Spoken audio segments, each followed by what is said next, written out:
Dans cette troisième session, nous allons comprendre les manières fondamentales dont Glide transforme vos données en interface utilisateur. Sachez que les projets dans Glide peuvent avoir plusieurs sources de données. Nous avons déjà vu.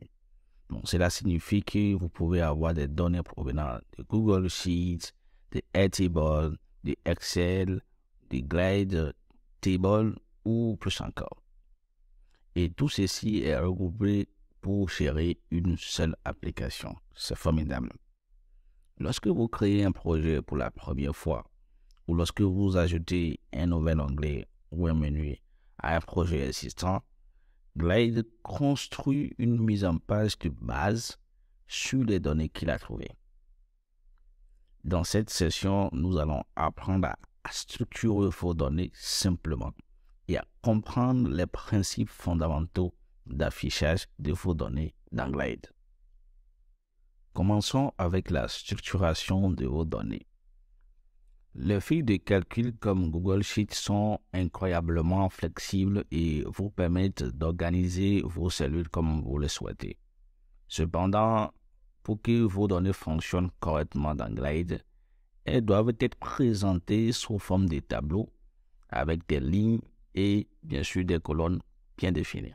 C'est comme on peut le voir sur cette illustration. Ici, nous avons des colonnes comme ça, bien encadrées. Ça, c'est une colonne. Et ici, nous avons une ligne, ce qu'on appelle généralement row en anglais. Dans chaque tableau, chaque colonne doit avoir un nom, comme cette colonne qui a pour nom Manager. Ces noms de colonnes décrivent en fait les propriétés ou les attributs de vos éléments. Certaines sources de données comme Airtable vont automatiquement créer des noms pour vos colonnes.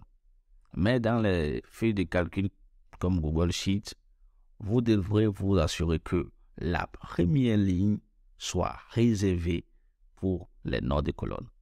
Comme nous avons ici. Elle est réservée au nom des différentes colonnes. Prenons un exemple pour illustrer. Si nous souhaitons, par exemple, créer un répertoire de membres d'une équipe, nous pourrions avoir deux tableaux. Un qui servira à lister le personnel et un autre les lieux de résidence. Dans le tableau du personnel, nous aurions des colonnes comme le nom, l'adresse email, la photo, le téléphone, le rôle ou le poste occupé, le responsable et bien sûr le lieu de résidence. Et dans le deuxième tableau qui est celui des lieux, nous pourrions avoir comme colonne par exemple le nom et l'image.